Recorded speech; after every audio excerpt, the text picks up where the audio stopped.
धन्यवाद। मैं आपसे ये कह रही थी कि दाऊद ने जो अपनी खेती में बीज बोया वो था व्यभिचार का बीज, और जब उसने फल काटा तो उसे व्यभिचार का फल मिला। वरन उसका बीज था इतना छोटा जब उसने बोया, लेकिन जब उसने काटा तो सुलेमान का जो व्यभिचार था वो दाऊद के व्यभिचार से भी बड़ा था। तो मैं बिना रेफरेंस से नहीं कहूंगी, मेरे साथ निकालेंगे पहला राजाओं की पुस्तक, उसका 11 अध्याय। दाऊद ने बोया तो छोटा सा व्यभिचार का बीज, लेकिन जब उसने काटा तो अनगिनत व्यभिचार के बीज सुलेमान के जीवन से पाए गए।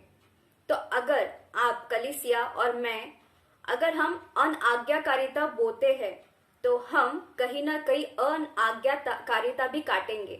यदि हम परमेश्वर की दृष्टि में आज्ञाकारी पुत्र और पुत्री नहीं है तो आप भी अपने बच्चों से किसी भी प्रकार की ऐसी अपेक्षा मत करना कि वे आज्ञाकारिता में रहेंगे।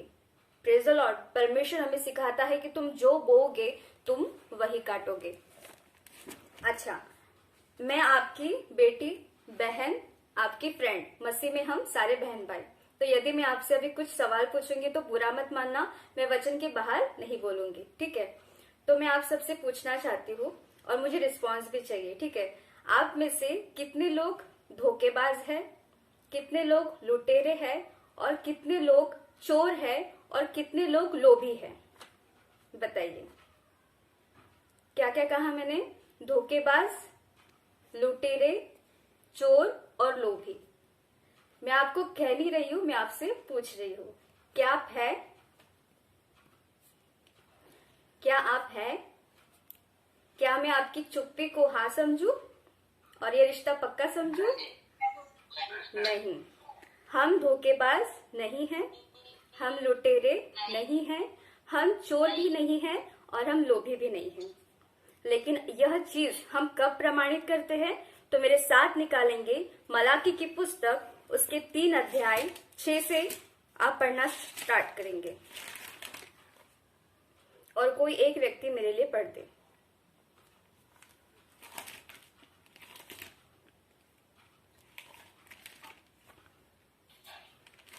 क्योंकि मैं यहोवा बदलता नहीं, इसी कारण हे याकूब की संतान, तुम नष्ट नहीं हुए।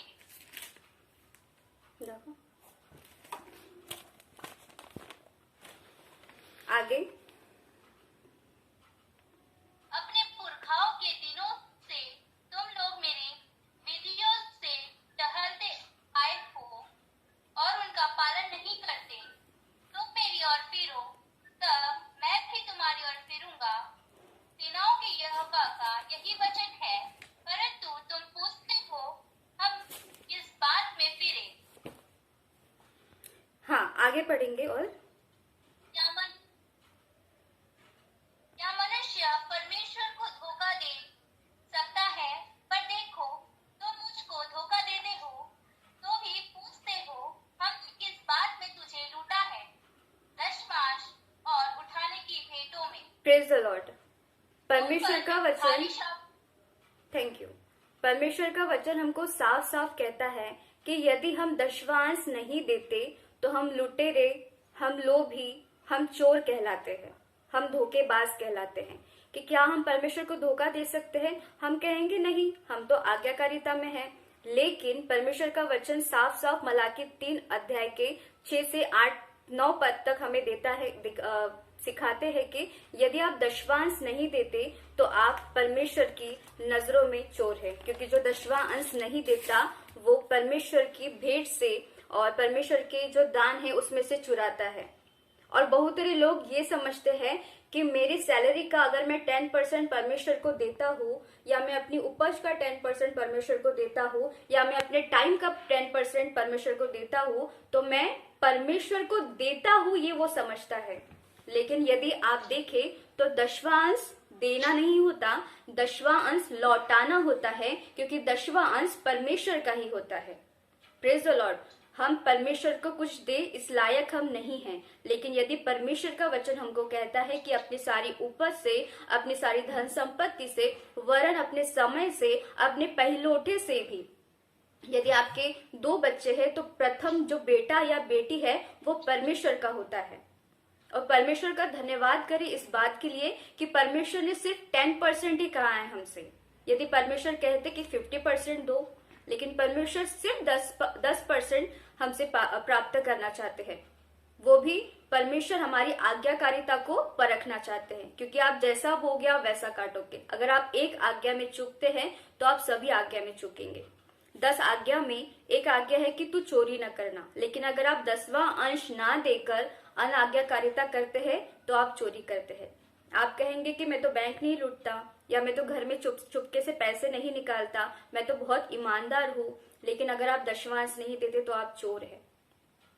अगर आपकी सैलरी 1000 है तो 100 रुपये आपका दशमांश परमेश्वर को देना है, क्योंकि परमेश्वर आपकी मनी नहीं देखेगा।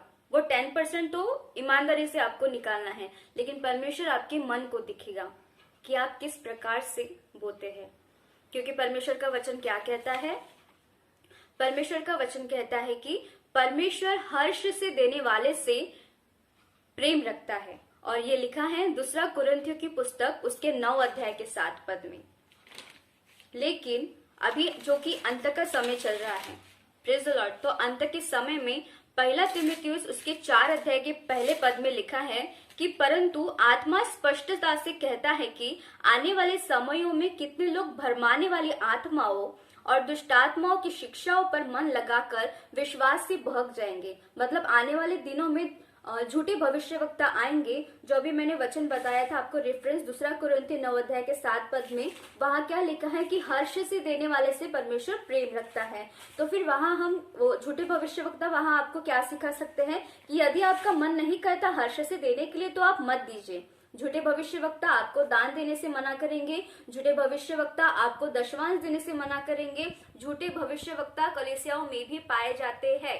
यदि स्वर्ग में भरमाने वाला स्वर्गदूत हो सकता है जो बाद में नीचे गिराया गया, तो कलीसिया में भी झूठे भरमाने वाले व्यक्ति हो सकते हैं जो दान और दशमांश के बीच में आपसे वार्तालाप करेंगे, क्रिसमस के दान के ऊपर चर्चा करेंगे कि भाई मैंने तो इतना दिया, तूने कितना दिया, मैं तो पुराना हूँ, मैं तो नया हूँ, मैं ऐसा हूँ वैसा हूँ, मेरा इतना कमाई है जो मैं प्रति साल क्रिसमस में देता हूँ। तो परमेश्वर का वचन कहता है कि वे अपना प्रतिफल पा चुके, क्योंकि मत्ती की पुस्तक में क्या लिखा है?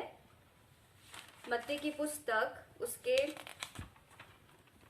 6 अध्याय के 2 पद में लिखा है कि हमारा दान अगर हम दाएं हाथ से देते हैं, ये दायां हाथ होता है राइट हैंड, यदि हम राइट हैंड से देते हैं तो हमारे लेफ्ट हैंड को भी पता नहीं होना चाहिए।